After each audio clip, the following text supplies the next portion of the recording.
who has more information on the latest. She is a former FBI agent. Kathy, thank you for joining us. So we're getting a lot of information now about what came before this current Mar-a-Lago investigation, right? What is the latest you're hearing? Oh, wait, I don't think we can hear Kathy. We can't hear Kathy. Maybe we can fix her audio.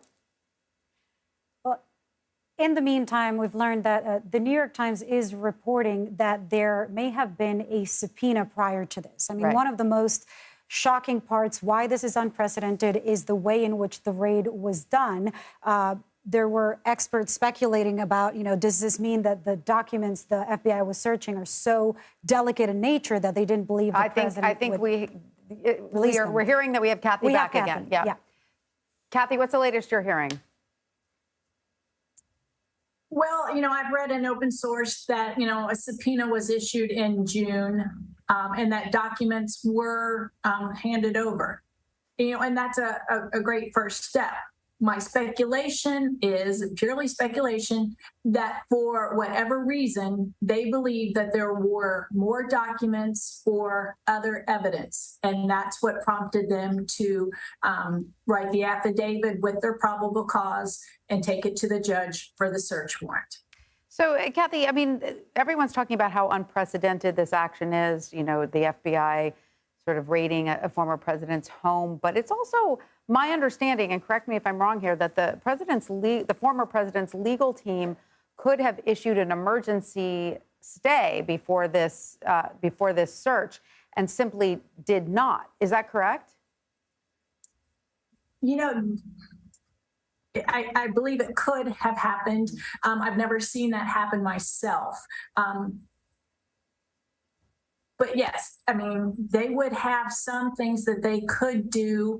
However, for a judge to sign off on that, the judge had to be solid that he felt that there was enough probable cause to believe that a crime was committed at that location. That's when somebody's swearing and affirming to that affidavit, there's got to be something there. The judge isn't going to sign his name off on that unless he's sure of that. So what this tells you is, I mean, there's been conversations around whether there's a mole in the Trump organization. Somehow, when the initial documents were retrieved earlier this year in June, something was missing from there. What you're saying, and I don't want to put words in your mouth, but what you're saying is the thing that is missing could lead to charges, or are you saying the charges may come because of the lack of cooperation, period, of not returning documents, regardless of how delicate or relevant they are to the National Archives? Well, the charges, would come later, and I don't even want to speculate on that at this point in time. But there was something that they probably asked for in June with the subpoena that they don't feel they received, is my guess here. And so therefore, they had maybe additional information. Maybe they had an informant, they had a source, they had some other information or intelligence come forward that they felt that they had enough probable cause to write the affidavit and go back to a judge and say, this is what, we would like to do. And that was signed off on. Go ahead. Sorry, I was going to say so much of the reporting around this, obviously needs to be confirmed. But the New York Times is reporting that two people who were briefed on these classified documents indicated they were so sensitive in nature that they were closely related to national security, and the Justice Department had no option but to act. That's how sensitive these documents were, according to these two sources. Right, and if it is that sensitive, and if it's, was classified documents, if it was, the level of intelligence at that, at that level, then they may have felt like they had to, proceed. But like I said, once again, they're going to have that probable cause. They're going to have to swear out that affidavit. And that's just not something, that you do lightheartedly and just, oh, let's go do this. There's a lot of thought, a lot of planning, a lot of work with the United States Attorney's Office, and I'm sure all the way up to make sure that everything is done correctly. This moment where we're standing right now, Kathy, comes after a day where there was so much political talk on, across the aisle. I think, conservatives doubled down on saying that this is, and followed the president's discourse yesterday, that this is a witch hunt, that this is political, that Merrick Garland is doing this for political reasons, that it was all a show. On the other side of the aisle, you say, you see, well, the way the FBI came in wasn't in a very eccentric way. The agents were not even uniformed. They did not want to make a big fuss out of it, but it's still unprecedented. Looking now at, or understanding now that the Attorney General is about to give a statement, given that this just happened, what do you think the Attorney General can be talking about? Is this, could this be related to what was found, or is this just he's addressing the public so to stop the political banter around this incident? That's a very good question. My opinion would be to stop the political bantering, to say, this is what we had. We had, probable cause. We did this, and this, and to make it very clear cut. I think transparency would be great here, and maybe that's what he's going for, to show that, every step was done correctly, so that both sides can, see it was done properly, legally, and the way it should have been done. So, Kathy, as a former FBI agent, when you look at the sort of the way the raid or the investigation unfolded, is there anything that strikes you as unusual? I mean, obviously, it appeared to have been planned for a time when the former president was not at home. Was there anything about the way it all played out that you find at all unusual or noteworthy? I did not. From what I have seen, agents showing up with the paperwork, that's the normal course of business. Now, some people said there was a lot of agents there. Well, it's a very large property. And if you have a large piece of property to search, you're going to need more people, or you're going to be there for days. But that's normal. To get into a safe is normal. Could there be documents in a safe, or a thumb drive, or a disk with documents on it? Yes. So getting into a safe is perfectly normal during a search warrant. Going through rooms. And the one thing I would say, standard protocol anymore, is you videotape when you go in the place that you're searching, and then you videotape when it's done, so that nobody can claim there was ransacking and the place was trashed. That's just not how things are done, especially not in the FBI. I was a member of the evidence team. I've been on hundreds of search warrants throughout my years. So that part is very normal, to go in and to start, start doing what you need to do, assigning rooms, assigning people here. There's very much procedure, and there's a method to how it's going to be done. And from everything I've seen, they did what we normally would do when I was in the Bureau. And we understand that they asked to turn off cameras inside so that those videos wouldn't leak, it wouldn't be used for something political, say, but especially because of the safety and security of the agents themselves. And we've seen over the last day and a half that agents have been threatened, lawmakers have been threatened. This just has had consequences that I'm sure the FBI could have foreseen, knowing the political climate right now. But how do you take those threats? I mean, what is that like for you, knowing that your colleagues might be at risk beyond the normal risk that federal agents endure or encounter every day? Right. I think it's sad, and it's disheartening that an agent's there doing their job.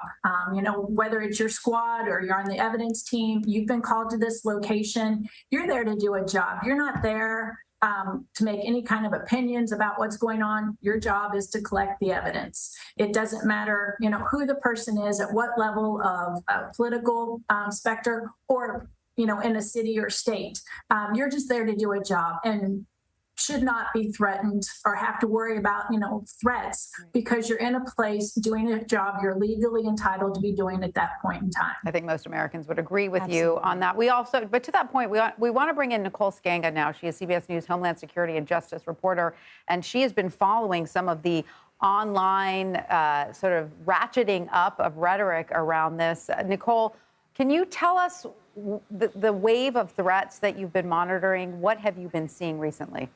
Yeah, hi there. Good to be with you guys. And there has been this explosion of angry rhetoric that has spread across right-wing social media platforms, both encrypted platforms and public platforms, Twitter, Facebook, some of the Chans, Telegram, and I have been scouring them. Experts I speak with say they've not seen this kind of anger, this kind of vitriol, these calls to violence since the days leading up to the January 6th insurrection at the U.S. Capitol. Jessica Reeves, who is a researcher with the Anti-Defamation League, told CBS News there has been this outpouring of threats specifically to law enforcement and to government employees that spans from FBI agents to IRS officials. Yesterday, of course, we heard from FBI Director Christopher Wray, who said he's always concerned about potential threats to law enforcement, specifically the men and women of the FBI. He called any threats deplorable and dangerous. We have seen these calls for a civil war that have intensified online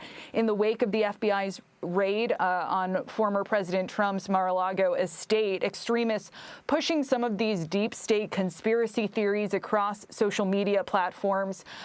Importantly, I spoke with Rita Katz, who's the CEO of Site Intelligence Group. She monitors some of these sites that domestic violent extremists often frequent. She told me that while the online rhetoric resembles what we saw ahead of the January 6th Capitol riot, we've not yet reached those levels. I've spoken with senior law enforcement officials at the Department of Homeland Security and FBI, asked them about briefing to local law enforcement agencies.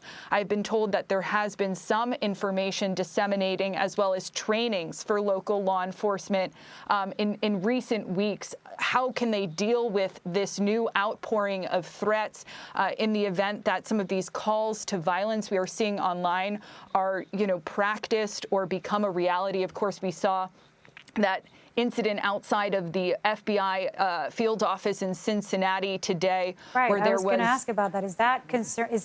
My first thought was, this is happening. We're reporting this. We can't make a connection. We haven't been able to report. But what have you heard? Because my first concern was, is this connected? We know agents are being threatened. And that suspect is still at large, as far as we know. That was the latest news. Yeah, that's correct. And we do know that there were some sort of firearms exchange during that encounter with law enforcement outside of the field office. I want to be clear with our viewers. We've not yet confirmed a motive for this suspect, who, as you mentioned, is still at large, but certainly a concern, particularly when I speak with senior law enforcement officials right now about the fact that this is 3 days after the raid. And quite frankly, one of the things that I think experts who study this kind of misinformation and disinformation online have pointed out to me is that the rhetoric they're seeing on some of these far-right extremist platforms is also being mirrored among, GOP political leaders. And so we have heard from congressmen on the Hill who have, said things, for example, Congressman Paul Gosar saying destroy the FBI, Representative Marjorie Taylor Greene saying defund the FBI. And so some of this rhetoric that we are actually hearing from lawmakers is then being sort of mirrored on some of these extremist platforms. Nicole, that's a very good point, though. I mean, when you start to hear some of this rhetoric echoed by lawmakers in the halls of Congress, that's where it starts to resonate on a different level. With January 6th, with what led to January 6th. Exactly. That's alarming. So, Nicole and Kathy, please stand by. We want to bring in CBS News legal contributor Jessica Levinson with more on all of this. Jessica, we know you're on the phone, but is there anything more you can tell us about the way the FBI, the way this raid unfolded, about what we know at this point that the government was looking for, the federal government was looking for, and what sort of cooperation do we think happened up to that point? Because we are hearing reports that the former president's team was sort of cooperating up to a point. Exactly. Great question. So I think the bottom line here is that this is ordinary and extraordinary. So if this were a search warrant that was searched on John Smith, not Donald Trump, obviously we wouldn't be talking about it. But I also think that this is basically how these things play out. So if you look at what happened here, based on the reporting, there were documents that were taken by somebody who shouldn't have had the documents, and that those were sensitive documents, and evidence, there was probable cause that there's evidence of a crime. Again, that's all completely the normal course. There is a law enforcement officer who swore under oath that there's a probable cause that a crime occurred and that the evidence of that crime is where they say it is, which is at Mar-a-Lago, and a magistrate judge signed off. Again, this is part of the legal process. It's all ordinary, except it's extraordinary when you change the name John Smith to Donald Trump. Now, in terms of the cooperation, you asked me specifically about that. The reporting indicates that potentially what happened here is that Trump and his attorneys handed over some documents, but not others. And I know that there was a discussion you had earlier with Kathy about, could they have stopped this? Could the Trump team have said, we're going to have an emergency stay? And what I would say, generally speaking, is the fact that they were cooperating, the fact that they handed over certain information, but then they did, in fact, ask for the search warrant and they were granted the search warrant, indicates to me that something shifted, likely, and somebody thought they weren't getting these documents and they needed these documents and they needed them now, not in 3 months, not time to wait, not to see if the process would play out.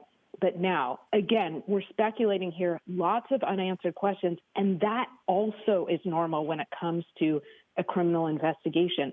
This is not a political arena. This is a legal arena, and that's why much of it is not happening in the public eye. Right, and that's why it's frustrating for the public. But Jessica's right. This is happening this is a legal process. This is a normal legal process. And it usually takes time. I mean, when the director of the FBI, directed everyone to the Attorney General yesterday, that is what happens. That happens to us all the time. We call law enforcement. They say we cannot comment on an ongoing investigation. Right.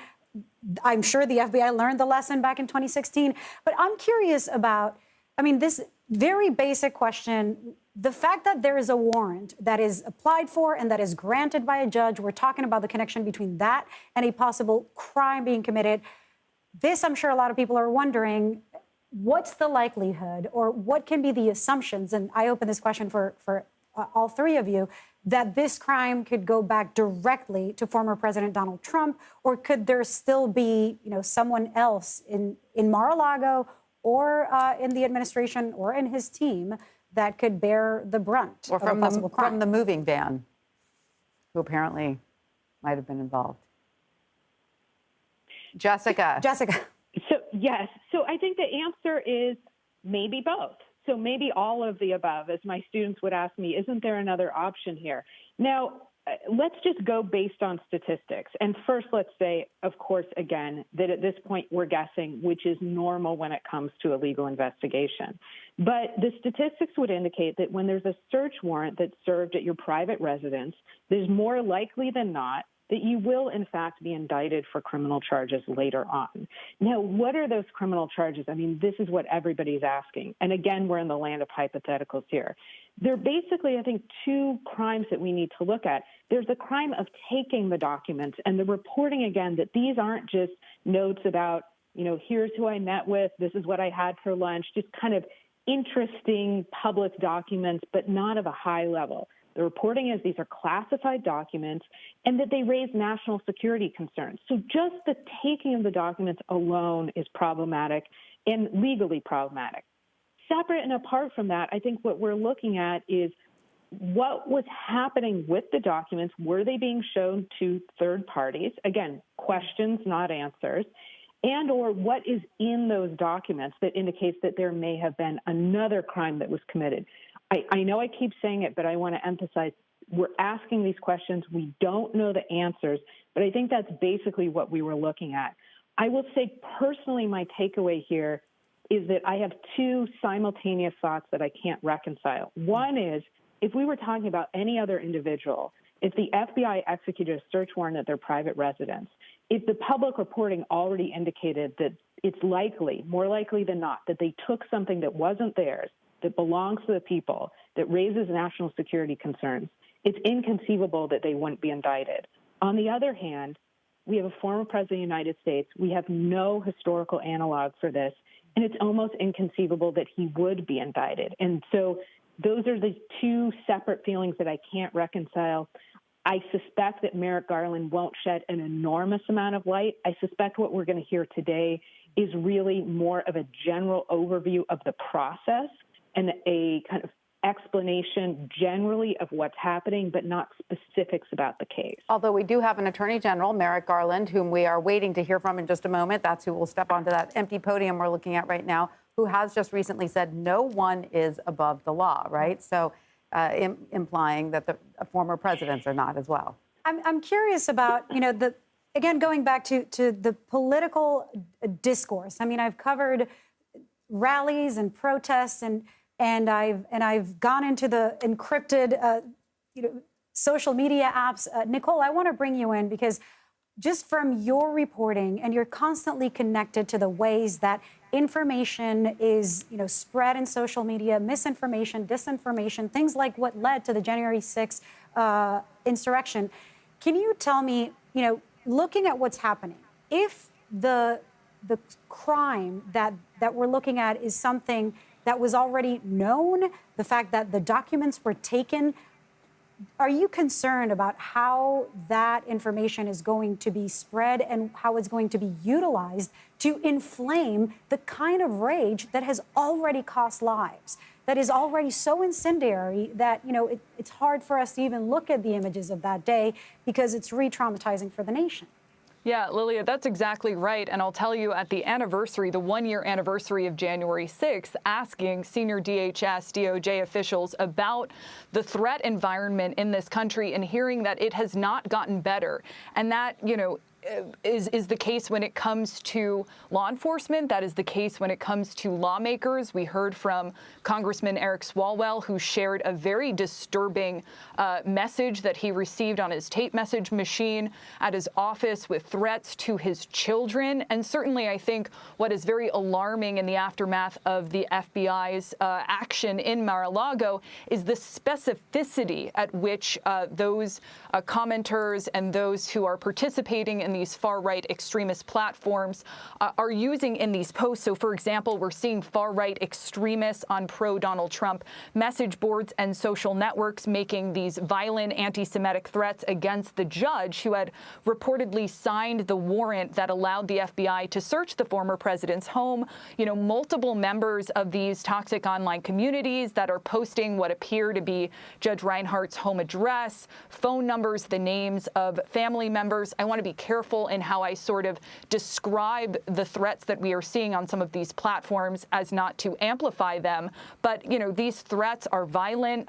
They use anti-Semitic slurs on a range of platforms, including Telegram, 4chan, Getter, Gab, Trump's own platform, which is called Truth Social. They were first, uncovered by experts really in the minutes and hours after news first broke about the raid on Mar-a-Lago.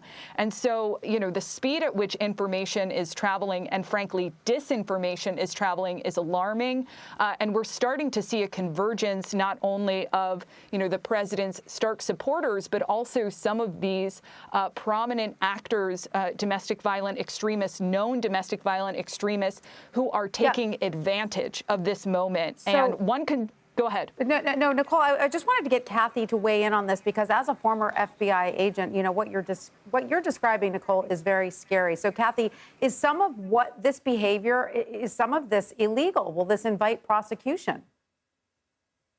It very well could be. If they make a threat of physical violence towards an agent or other personnel, if you make a threat towards a specific person, that could be a criminal charge at maybe the state level, the local level, but definitely can also be at the federal level if you're threatening violence, bodily harm towards a person. And I'm sure, the judge that granted this warrant has clearly, it's a federal judge, but in Florida, correct? Yeah. It clearly understands the political consequences. Just how delicate this tinderbox of protest and of extreme right-wing activism and rioting is. So I just keep wondering, because of hearing on both sides the kind of meaning that was given to this raid. Whoever is speaking from across a political aisle fills in the blanks to say either this is a whole lot of nothing, this is a witch hunt, or you see there's crimes being committed. I'm just curious about, the significance of the raid, of the possible charges, and of what we expect the Attorney General is going to say to fill in those blanks and hopefully, appease the speculations. And, Kathy, I'm sure you're thinking about the same thing, given that it's, agents as yourself who are now in the crossfires of this political talk. Right. I mean, you can have an agent that works white collar crime, drugs, any number of different violations who happen to be a member of the evidence response team. The evidence response team, shows up there to do their job to collect the evidence. They have no dog in this fight. They have nothing to do with the actual case. They're just there as a member of the search team, or they're there to assist in some manner. And yet these agents are being threatened when they may have nothing to do with the case on any other day, but on that day, their assistance is needed. And that's a shame that you can't go and do your job without, receiving threats. Absolutely. We know about that. Yeah, absolutely. So, Jessica, really quickly, do you want to just weigh in? I think the CBS News special report that we're waiting for is going to begin shortly. But, Jessica, do you want to just weigh in quickly on what the legal ramifications could be for some of the people perpetuating this violent language against, lawmakers and against law enforcement? We've seen the consequences for Alex Jones, for instance, this week. Yeah, absolutely. So obviously the Alex Jones case was different. That was a defamation case dealing with intentional infliction of emotional stress. But I think the broader point that we do have a very robust protection in our country under the First Amendment for the freedom of speech and freedom of expression. And we also recognize that that is not absolute. So when you're talking about specific threats to law enforcement or other people, that can be punished. And the example of Alex Jones in that case does hold. So in this case, I think we're seeing the new world, right, of this social media garbage that is being floated through the airwaves, that's just reprehensible, that is frightening. And we're having to now, because of new technology, and we see this so often, redraw the legal line. So where's the line between protected speech and unprotected speech? Where's the line between a complaint and a threat? And so it is absolutely the case, though, and I want people to take this away. It is absolutely the case that if you have a specific threat, again, against a federal official or somebody else, then you can be punished for that. But it's more than just, I hate what you're doing. It has, again, we need a level of specificity there before we would see any sort of Jessica, just for a second, to repercussion. be specific, some of the threats that we've heard lawmakers reading out, which are vile, right, and have been specifically targeting them and their families, would that fall into the category that you're describing? So, yes, in the sense of, let's think of another federal official, a Supreme Court Justice, Justice Kavanaugh, where he, in fact, was subject to threats. That was different because it wasn't threats left on a voicemail. It was actually somebody outside of his house who had a weapon and who was apparently ready to take violent action. To commit a crime. It wasn't a First Amendment thing. Right. Jessica, I want to bring in, it's 2:57. We've been waiting for Attorney General Merrick Garland. On the East Coast. On the East Coast. I'm from the West Coast. It's 5:57. I mean, it's, help me with the math. 11:57 on the West Coast. I was just looking at Twitter and seeing that Scott McFarlane has been standing by with a photo of the podium for the last 24 minutes, and I'm glad to hear that he is over the phone and can join us now. Scott McFarlane, what is the mood in the room if you are there? All right, so I'm not there. No, so not I'm there. standing by, I have the wrong thing. and metaphorically standing by. I can just see the podium on our beautiful TV screens here. Here's the thing. Defense attorneys representing the accused Oath Keepers conspirators are meeting to talk about seeking a delay in their case, their January 6th case, citing the coverage and the potential impact on a D.C. jury of all of this Mar-a-Lago search, of this likely Attorney General news conference about that search. So we're going to see this is the first of many spillovers into the U.S. Capitol riot prosecution from this week's activity in Mar-a-Lago. There are dozens of January 6 defendants being held in pretrial detention. In several of the cases, judges have cited an ongoing threat of election denialism and devotion towards false election claims and toward Trump as reason to keep those defendants in pretrial detention. So the judges in January 6 cases have been cognizant of, they've been mindful of, and following all updates in Donald Trump's post-January 6 conduct and investigations. It's going to be relevant in this, the largest criminal prosecution in American history, the January 6 prosecution. But also, got to keep in mind, in the District of Columbia, there is a grand jury that meets each Friday in the federal courthouse. We have learned from CBS News interviews and research that grand jury is looking into, among other things, the 2020 election, potentially the false electors claims, and other things stemming from it. You want to know where the D.C. grand jury is at all times, because it is a possibility. This search warrant emanates from the District of Columbia and from the District of Columbia Federal Courthouse. Right, but Scott, sorry to interrupt for a second, but can you clarify, though, for our viewers, this search warrant in Mar-a-Lago had nothing to do with the January 6th investigation, correct?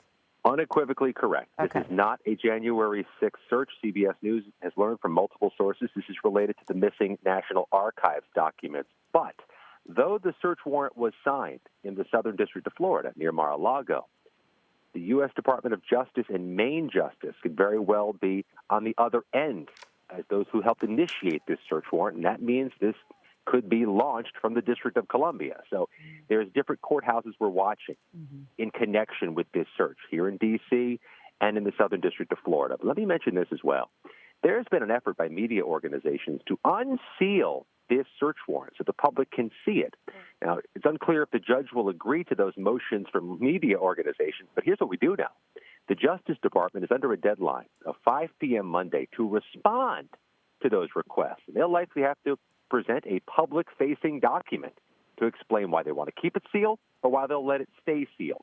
They may reveal something about this case. Attorney General Merrick Garland may be getting ahead of that court filing with his statement today.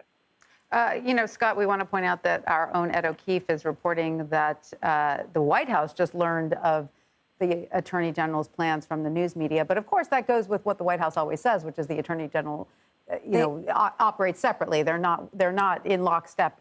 That is they're an not supposed to be. important. Yeah, it's an that's important an important point, and Right. that's an important clarification, especially for the people who are using this information to say this is all political. Right. It's the White House in cahoots, and Merrick Garland is doing the work of campaigning for Biden. The White House, according to Ed O'Keefe, did not even know that Merrick Garland was addressing the public.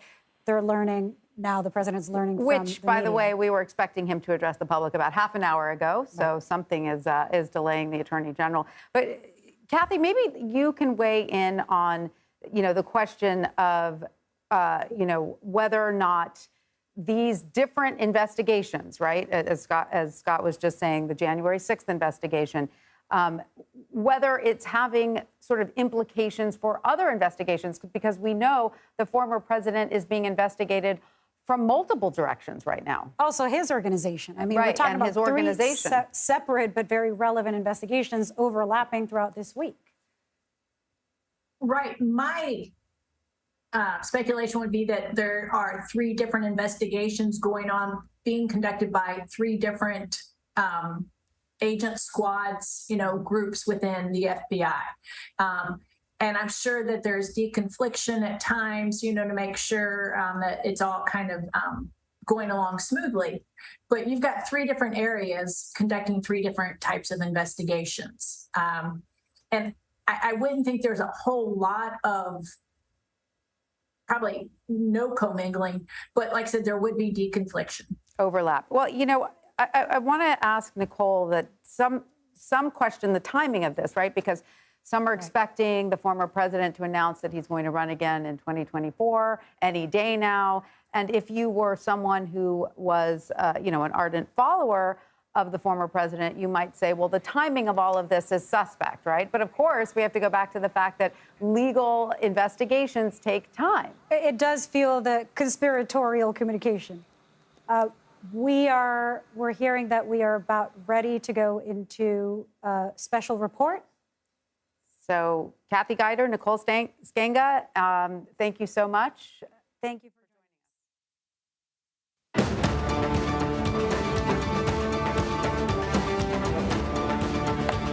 This is a CBS News special report. I'm Margaret Brennan in the nation's capital. And Attorney General Merrick Garland is about to make a statement at the Justice Department after an extraordinary week involving the nation's top law enforcement officials and former President Donald Trump. On Monday, the FBI executed a search warrant on the former president's Florida home, Mar-a-Lago, as part of an investigation into Trump's handling of presidential documents, including classified information. This followed a subpoena issued to him this spring regarding documents the department was seeking. The FBI search led to a furious response from the 45th president, but until this moment, neither the Justice Department nor the FBI have commented. We will be bringing you those remarks in a moment. With me here is Chief Election and Campaign Correspondent Robert Costa. Robert, we just learned that subpoena was issued back in the spring. What is the timeline here? Why is that so significant? CBS News has learned new details about the chronology of this entire episode. It was preceded by a grand jury subpoena, a federal grand jury subpoena, back in the spring. Then federal agents met with the president's team at Mar-a-Lago, the former President Donald Trump. But then it led to this search this past week. Based on our reporting, some sort of breakdown and tension between that subpoena and meeting and what happened this summer. Also here with me is Catherine Herridge, our investigative correspondent. And Catherine, what Robert just laid out is important because it lays out that there were legal steps before this unannounced visit by FBI agents. And let me go to Attorney General Merrick Garland. Good afternoon. Since I became Attorney General, I have made clear that the Department of Justice will speak through its court filings and its work. Just now, the Justice Department has filed a motion in the Southern District of Florida to unseal a search warrant and property receipt relating to a court-approved search that the FBI conducted earlier this week. That search was of premises located in Florida belonging to the former president. The department did not make any public statements on the day of the search. The former president publicly confirmed the search that evening, as is his right. Copies of both the warrant and the FBI property receipt were provided on the day of the search to the former president's counsel, who was on site during the search. The search warrant was authorized by a federal court upon the required finding of probable cause. The property receipt is a document that federal law requires law enforcement agents to leave with the property owner. The department filed the motion to make public the warrant and receipt in light of the former president's public confirmation of the search, the surrounding circumstances, and the substantial public interest in this matter. Faithful adherence to the rule of law is the bedrock principle of the Justice Department and of our democracy. Upholding the rule of law means applying the law evenly, without fear or favor. Under my watch, that is precisely what the Justice Department is doing. All Americans are entitled to the even-handed application of the law, to due process of the law, and to the presumption of innocence. Much of our work is by necessity conducted out of the public eye. We do that to protect the constitutional rights of all Americans and to protect the integrity of our investigations. Federal law, long-standing department rules, and our ethical obligations prevent me from providing further details as to the basis of the search at this time. There are, however, certain points I want you to know. First, I personally approved the decision to seek a search warrant in this matter. Second, the department does not take such a decision lightly. Where possible, it is standard practice to seek less intrusive means as an alternative to a search and to narrowly scope any search that is undertaken. Third, let me address recent unfounded attacks on the professionalism of the FBI and Justice Department agents and prosecutors. I will not stand by silently when their integrity is unfairly attacked. The men and women of the FBI and the Justice Department are dedicated, patriotic public servants. Every day, They protect the American people from violent crime, terrorism, and other threats to their safety while safeguarding our civil rights. They do so at great personal sacrifice and risk to themselves.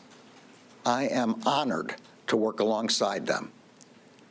This is all I can say right now. More information will be made available in the appropriate way and at the appropriate time. Thank you.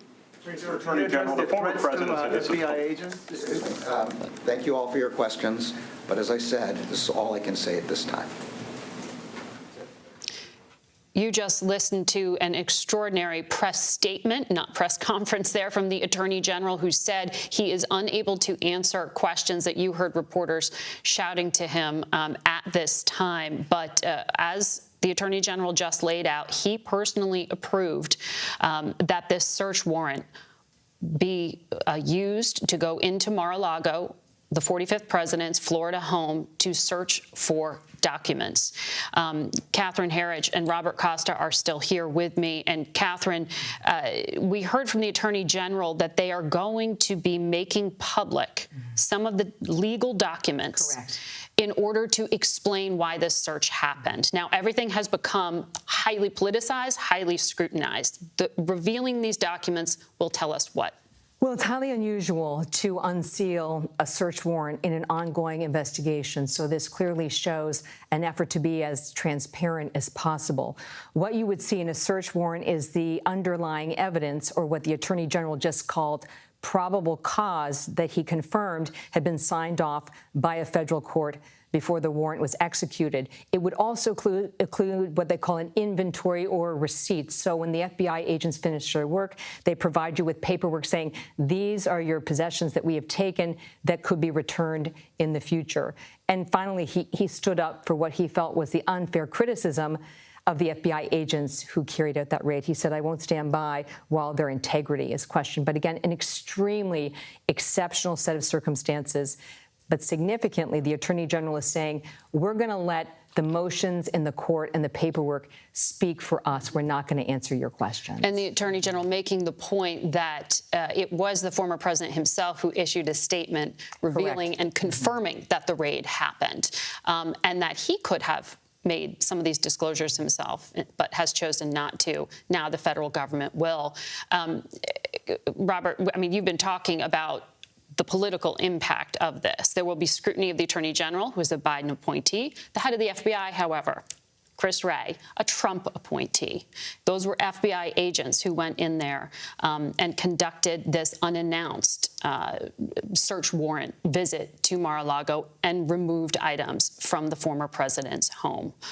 What does this become in our sort of public discourse now? The fact that we will have this public disclosure of what was used to justify this search. This was an extraordinary moment in American history. An attorney general took ownership of the decision to have this search of a former president's home. He stood by that decision.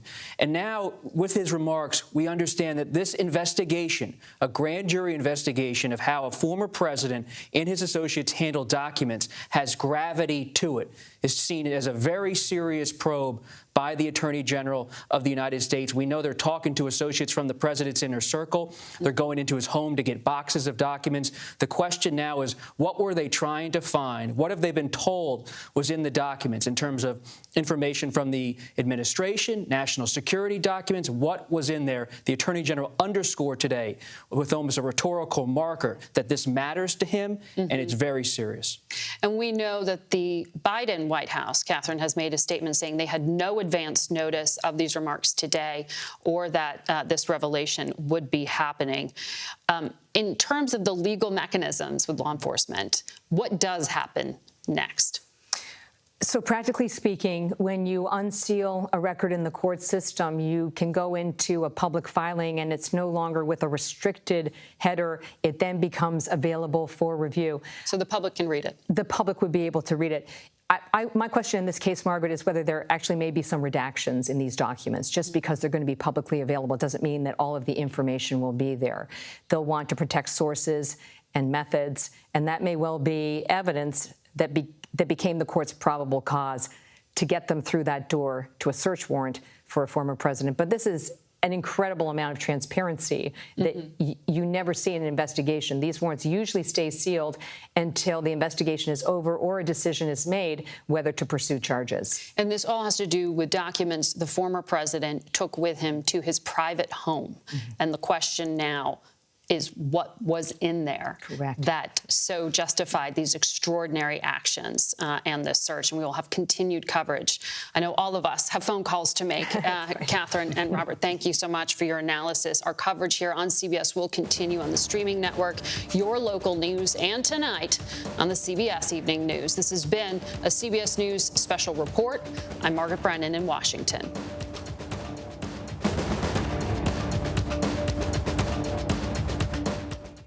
And you've been listening to a CBS News special report regarding the FBI search of the former president's home in Mar-a-Lago. Attorney General Merrick Garland said the Department of Justice has filed a motion to unseal the documentation that led to the search warrant of the president's former home. Now, Garland said he personally approved the warrant. This was one of those notes on big, font that I took because it is an unusual move. We thought this was up to just up to a judge in Florida, a federal judge, but now we're learning that the Attorney General himself, understanding, of course, the critical implications of the raid, of the announcement. He wants to take the heat. He wants to take the heat off the FBI officers who he says are being unfairly criticized and targeted for this. He warned against the threats against the FBI agents. Something that I found fascinating, too, is, Tanya, the fact that he also said, look, it was the president himself who revealed this yesterday. And because he did so, because he opened up and mentioned that there was a raid in Mar-a-Lago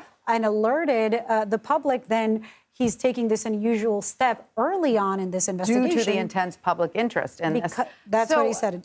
We have standing by CBS News legal contributor Rebecca Roife. Rebecca, I want to ask you, though, does this move to unseal these documents that led to the search warrant, which is highly unusual, is that going to open up, any sort of legal jeopardy here in terms of any former prosecution? Because one of the reasons that these documents remain closed, is my understanding, is because if you're building a case against someone, everyone's innocent until proven guilty, so you don't create the case before you have the case, correct?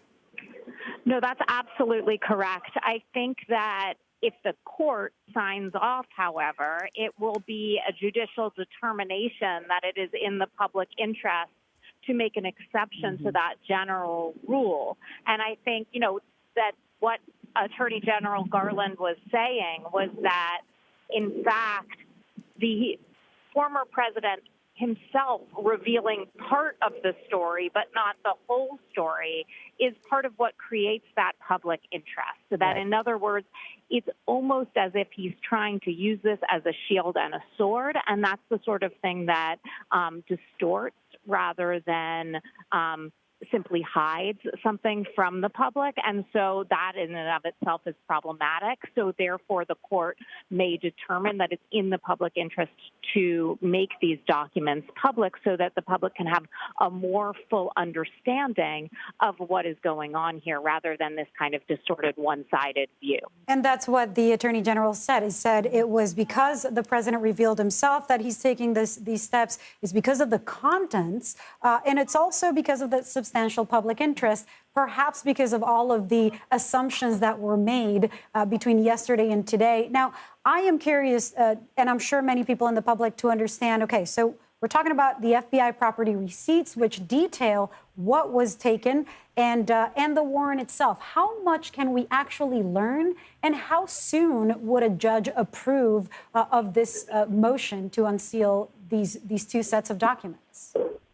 So, I think we actually would learn quite a lot if these documents were unsealed, because in order to obtain a search warrant from the court, the government has to establish probable cause to believe that evidence of a crime will be found at this particular location.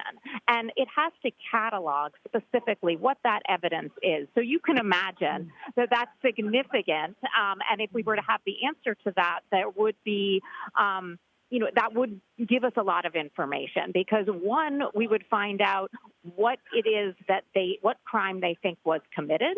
And second of all, we would find out what support they have for that. So, I mean, that would give a lot of answers So here. direct evidence. Because people have been speculating, what was it that they were looking for? What's in there? Is it just that they were trying to get back some important national security documents?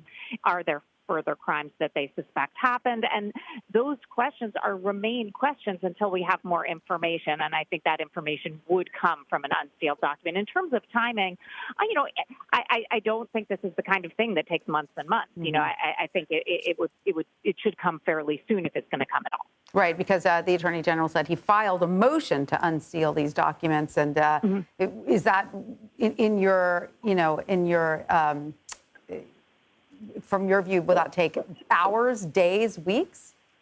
I mean, I don't know exactly how long, but I don't think it would take, I certainly don't think it would take months. I think, weeks would be at the outside. I mean, I think this could happen fairly quickly. In a normal case, if you were to do this, it would be hours. But, there's some question about, just given how the weight of this case and the import of this case, whether it might take some longer amount of time. Right. So for more on this, let's also bring in former FBI agent Kathy Guider, who was with us earlier. Kathy, overall, listening to what the Attorney General said about unsealing these documents, does that help or hurt the FBI investigation, or is it neutral? I think it's going to be neutral. They're going to do what they need to do, whether it's sealed or whether it's unsealed. Mm-hmm. It might, if things aren't redacted, I was going to say, I think it will be heavily redacted, but it might tip off, who maybe the information was provided from. But I think, the FBI is going to continue to do their investigation, and it doesn't matter, really, it wouldn't have mattered to me. I'm going to continue to do what I would need to do in that case. There's been a lot of speculation that there may have been a mole inside the president's inner camp. Would that be revealed in these documents? So the informant would be, would that be part of what's redacted, or are we talking about, would that be it? And what's the risk of the information that is in the public's interest that may be redacted, being the contents of the warrant and the receipt and of the possible crime? Right. It may be that they keep that person as confidential source, number one, or confidential source number two. They may not have used a name, and that might be a way that they've already, protected the person. The other thing I thought about was that, everything that was taken, there's going to be that inventory they're talking about, whether it's one item or whether it's 200 items. Every item's going to be listed out. In the case of classified documents, it may just say classified document number one, classified document number two, and so on, because of course they're not going to reveal any classified information, publicly. So I think, it's going to possibly take a couple, days, weeks to make sure that information that needs to be redacted or, kept classified stays that way. But the investigation is going to proceed. Well, it was all in the interest of transparency. The Attorney General made that very clear. I want to bring in CBS News congressional correspondent Scott McFarland back with us on the phone. Scott, you heard the Attorney General. I think a lot of this conversation has become political over the last day and days. Can you tell us a little bit more about, how you took this and what the political implications are of the statement and of what's to come? First of all, I've read this motion filed by the Justice Department, just a few pages long. With the first paragraph is a piece of history. It says that there's been a search of residents of former President Donald Trump. Those words themselves are an iconic set of words in American history now. The reaction from Republicans ever since Monday's search has been unambiguous and emphatic. They have criticized the Department of Justice, accused them of overreaching, accused their FBI agents of potentially being rogue agents. There have even been criticisms from some House Republicans saying if they get control of Congress next year, they're going to defund or question the Justice Department because of this search. Okay. They did this with no visibility into what was taken, what the search warrant said, what the affidavit for the search warrant said. Well, they're about to get some visibility into that over the next few hours or the next few days. If the judge approves this motion to unseal the search warrant, potentially the affidavit, and they get to read it for themselves. But they've been forceful in their criticism of the Department of Justice for undertaking this search at all. Democrats, not having any visibility on this search either, have been a bit more muted in their comments, but Congressman Eric Swalwell of California has been particularly vocal since Monday. Just a few moments ago, posted, if Donald Trump has nothing to hide, he'll tell the court he supports unsealing the search warrant. And the former president's had the ability to show the search warrant or its receipt ever since Monday, just hasn't done so. There are toxic political divisions in this country. This may have heightened them further. We don't expect there to be a whole lot of persuadables in Congress, no matter what this search warrant says. All right. Well, we also have CBS News Chief National Affairs and Justice Correspondent Jeff Pegues standing by. Jeff, you were at the presser.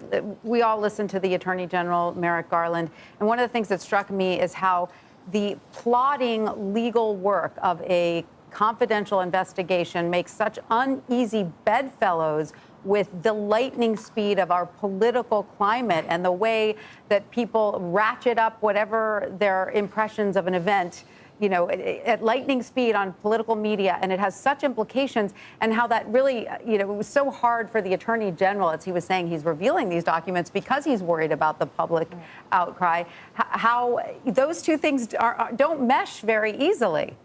And it's usually a slower process. And Jeff, can you speak to that, to just how unusual this is? And are you surprised that the Attorney General came ahead of this, given that, this is very much your field of expertise? Well, there was a lot of pressure, and this, on the Attorney General to come out and make some sort of statement regarding the search of Mar-a-Lago. But today, he didn't make a statement. What he said was, well, he made a statement. But what he said was, we here at the DOJ, we're going to let the court documents, the search warrant and this receipt, which is evidence of the search of Mar-a-Lago, what he's basically saying is we are going to allow the court documents to speak for themselves. Because even though there's been all this pressure on the Department of Justice from Capitol Hill down the street to talk about what happened at Mar-a-Lago earlier this week, there are rules in place. And as I've said numerous times before, Merrick Garland, the former federal judge, he tries to go by the book. At least that's what he has told us over and over and over again. And what you had here today was the Attorney General threading the needle, making a statement, but not going too far, and relying on the court documents to make the statement, and also putting the onus on former President Trump and his legal team. Listen, if they want to quiet some of the critics, he is essentially saying, well, why don't you release the search warrant copy that you were given, or this receipt that you were given at Mar-a-Lago, or the former president's attorneys? They have it. They know what investigators were after. And so why don't they release it? That's basically what the Attorney General is saying in this statement that he gave us just a few minutes ago, because he believes that he is prohibited from talking about any sort of ongoing investigation. In fact, that's in the code of conduct, if you will, for the Department of Justice. And so he stayed away from that here, and as I said, threading the needle, and now putting the onus on the court system as well as the former president and his legal team to show the critics of the Department of Justice and the FBI this search warrant. Why were they there? Well, it's a relatively simple question that the former president and his legal team can answer themselves. Jeff, we've all obtained warrants ahead of the end of an investigation and learned from those. We were just discussing, how heavily redacted these documents might come back to us if they do. Do you expect to learn a whole lot from, in this case, from these documents? And how unusual is it for the Attorney General to ask to unseal them? Yeah, well, let me put it this way. We'll learn a lot more about that search than we know now. And that's the key here. We have some information, but we don't have all the information. We don't know exactly what it is the Department of Justice and the FBI is going after at Mar-a-Lago. After all these negotiations with the former president and his legal team, they decided on Monday to take the unprecedented step to go into the former president's residence. You don't do that kind of thing lightly. And in fact, the Attorney General, in that relatively short statement, that's what he said. He said, I approved what happened on Monday. He took responsibility for signing off on that operation. And that was one of the outstanding questions. We had reported that the top levels of the Department of Justice were aware of what was happening. Well, they were, and today you had the Attorney General say, hey, I knew that this was going to happen. I signed off on it. So he's essentially saying the buck stops here. However, what he's also saying, and all of this is unusual. All of this, we're going to look back and say, well, we covered this story. This is part of history. Because it is unprecedented for the FBI, with the approval of the Attorney General, to go into a former president's residence looking for documents, looking for papers that were allegedly taken out of the White House. So all of this is unprecedented. And what we're all wondering now is, where will it go? Even though some of those documents may indeed be redacted, there's going to be enough there where we can read between the lines. There have been other investigations where you actually had people sort of looking through the black markers, looking on the other side of the paper to see what they could see. This is going to be one of those situations again, because there is so much interest in this story and where it's going to go and what exactly the FBI was after in Mar-a-Lago. And the key words being substantial public interest. That's right. That stayed with me from the Attorney General. Absolutely. And we do have some words from the Attorney General we want to replay for our viewers, Jeff, and then get your reaction afterwards. So let's listen. Let me address recent unfounded attacks on the professionalism of the FBI and Justice Department agents and prosecutors. I will not stand by silently when their integrity is unfairly attacked. So the Attorney General is angry, Jeff. He's angry about the attacks, the criticism that the FBI agents and the agency in general is getting over this. Do you think that's part of what led him to reveal that, hey, I'm the one that signed off on this, target me if there's someone you're upset at? It's, having covered him for at least a couple of years now, what I found about Merrick Garland is it takes a lot to get him riled up. And you're right. As far as Merrick Garland is concerned, that's the AG getting angry and riled up. And even though this was a relatively short statement, we know that he ran through the statement a few times, and I'm sure his aides were telling him, all right, hit that line, hit that. That's what happens. And he wanted to emphasize, boiling down what he said about law enforcement, what he was saying was, I got your back. Yeah. You're being attacked by people on Capitol Hill. You're being attacked by people out in the public, the former president's supporters. I got your back. Keep doing what you're doing. Nobody is above the law, that kind of thing. I'm with you, because they are being attacked right now about this raid. Some people call it raid. Some people prefer, the FBI certainly prefers to call it a search, and it was done respectfully, is what the FBI would say. But the fact of the matter is, law enforcement is being challenged right now. And it's not just this week. It's really over the last several years, in part because of some of the statements that the former president has made. Let's think back to his statement on Monday, where he said, under siege, raid. He used these buzzwords that his supporters, they grab onto it. It's and all they spread it inflammatory. around social media. Yeah. And some people, and this is the scary thing, some people take those words and then they act. Yes. And that's not me just saying that. That's law enforcement across the country, whether it's the FBI or local police, because some of these people cannot differentiate between federal police and local. They don't know the difference. Right, they are Jeff. just anti-government. Yeah. And so if you keep feeding that, you see actions along the lines of what we saw in the Cincinnati area today. And so Jeff, the Attorney General was speaking to that. But Jeff, then how do you marry that sentiment, which is coming from, the former president's supporters far and wide across the country, and when it actually comes out of the voices of lawmakers in the halls of Congress? I mean, that's calling for the abolishing of the FBI. It's not just the president. That becomes something a little different. Right. And Jeff, I want to bring in Nicole Skanga, a CBS News Homeland Security Justice reporter, because Nicole, we were talking about this earlier. You've been covering just the reactions, and you've been covering from a national security standpoint the consequences of this kind of language. We learned a grand jury subpoena was issued to Donald Trump for several documents before the raid at Mar-a-Lago, at his estate, at his personal residence. What do we know about the documents and what the DOJ was looking for, especially given that, we now have a little bit more information?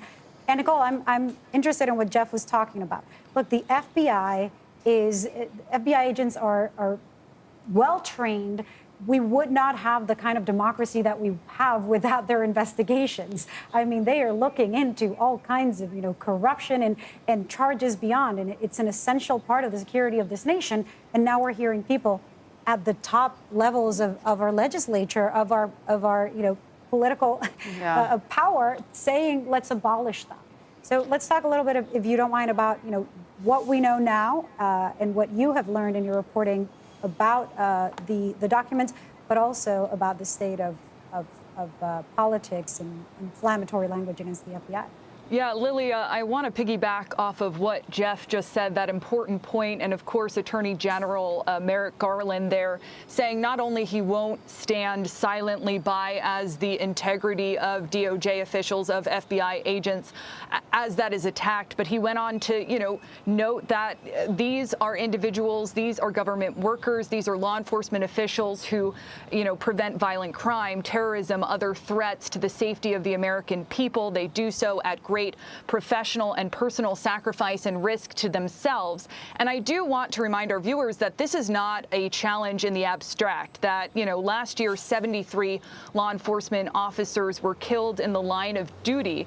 That is the highest annual number since the 9/11 attacks. And that's something that, of course, FBI Director Christopher Wray brought up just yesterday. 33 law enforcement officers died in the line of duty in the first half of 2022, according to the National Law Enforcement Officers Memorial Fund, an 18% increase in firearm-related fatalities among law enforcement across this country in the beginning part of this year. And so this is a very real challenge that we are seeing perpetuated in echo chambers online. It has presented a challenge to local law enforcement agencies who are already having recruitment and retention issues. It has contributed to a mental health crisis among law enforcement officials. And to Jeff's point, too, the distance between the former president's rhetoric and his supporters' actions is so very short. And that is a reality that we experienced on the sidelines of the U.S. Capitol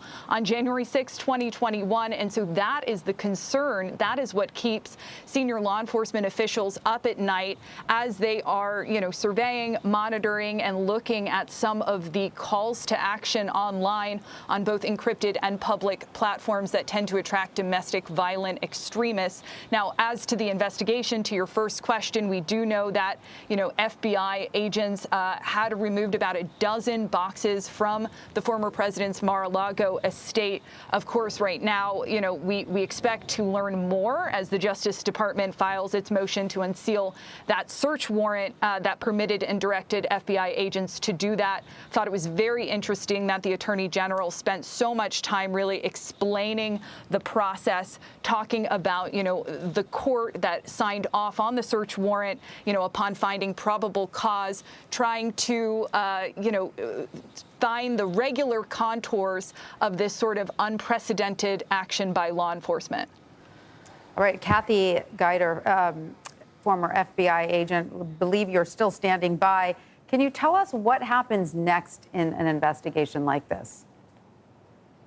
Well, after the inventory and you leave a copy of that inventory, then that evidence goes back to the FBI field office. And the case agents, not the people that did the searching, they just did their job that day, but the case agents for this case would be the ones to review this. And I, have no doubt it's being reviewed as we're speaking. If there was 12, 15 boxes, whatever it happened to be, they're going through those and they're looking for the evidence, that they noted in their probable cause. And then all of that is going to be analyzed. And you have to do a search warrant return. And so that will be done. So their jobs, really, the search warrant was just one small part of it. It's just an investigative tool. Now they take that tool, that information, and they keep working their case as they go along. I want to bring Jessica in back. Jessica, if you are still with us, I'm curious about... I think it's Rebecca. Oh, Rebecca Roike. Rebecca, Yeah. sorry. Rebecca Roike is joining us. I'm curious about the legal implications. We understand right now the next steps, the procedural part of it. But bigger picture, the question that is on every American's mind, in a case like this, and given the legal ramifications what has already been laid out, does this get anywhere closer to an arrest of the former president? Could he be charged with a crime?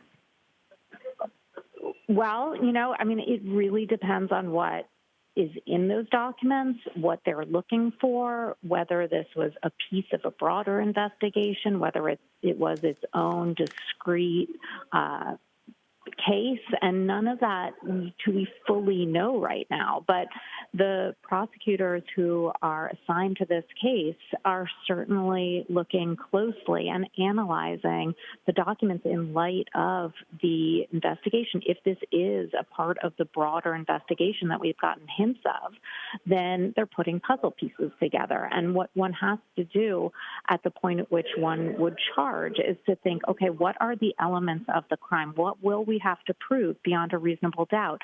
And do we have a way of checking off those boxes? Because we cannot bring this case unless we have evidence of each of those elements. Until we know what the crime is, we don't know what they're looking for. And until we know what the evidence is that was found, we don't know whether they have it. But that's what they're looking to put together. And I do think, we are in a position where we don't know what's happening. And again, as we were saying earlier on in the show, there's a real disjuncture between a criminal investigation that necessarily happens in secret. And that's what Merrick Garland was saying. Right. We cannot tell you what's going on, and the public need to know. But I think that what Garland is doing is the best thing he can do, which is sort of keep his head down and follow procedures exactly the way they are done in any run-of-the-mill case, because that's the only way to counter this rhetoric that this has become a completely politically motivated operation. Consequences beyond just within the political space. The probable cause box is checked. What's next? Well, we should learn more, right? When this search warrant is unsealed, which is supposedly going to happen sooner rather than later, right? Rebecca Roike, Jeff Pegues, Kathy Geider, Nicole Skenga, and Scott McFarland. Thanks to all of you for joining us and helping us unpack this. We appreciate it. We're going to take a quick break. More news is next here on CBS News.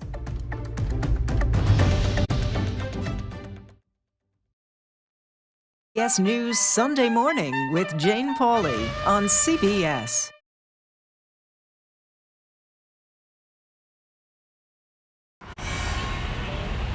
You ready? A generation of kids opens up on CBS Reports. I just want to be like a regular kid. Their world, their struggles, their voices. What if I was white? A lot of people like to call names and make you feel ashamed for being proud of who you are. Now streaming Gender. I did not realize that you could change your gender. Realizing how you feel. You can be a boy, sometimes you feel like a girl, sometimes you feel like both. Redefining who you are. Identify as trans. Gender fluid. Non-binary and queer. Is the idea of gender a thing of the past? And to be yourself, always, no matter what anyone says, I love you. Are the kids all right? Gender, now streaming on the free CBS News app. I'm Nora O'Donnell in our nation's capital. We're here at the White House with the President of the United States. Thanks for having me. I appreciate it. You've never done an interview like this before. That's correct. Tonight, a congressional investigation sparked by reporting from CBS News. What's your message to consumers? They need help now. Tell him I feel it. The CBS Evening News with Nora O'Donnell from Washington, D.C. on CBS and streaming on Paramount Plus. We will witness yet another moment in history. Want to go someplace new? Yeah, you do. See something new. Learn something new. Meet someone new. Nate B in the house. There's always something new under the sun. CBS Mornings, weekdays. When weather is about to get extreme. We're talking about hail, we're talking about tornadoes, damaging winds. Every second counts. Let's now take a look at what that really means to you. That's why CBS News and the Weather Channel have come together to bring you virtual weather technology so advanced, so real. We can show you what it's going to look like when the storms come through. You'll see what will happen, where it will happen, before it does. Feel the forecast on CBS News. Time to get prepared.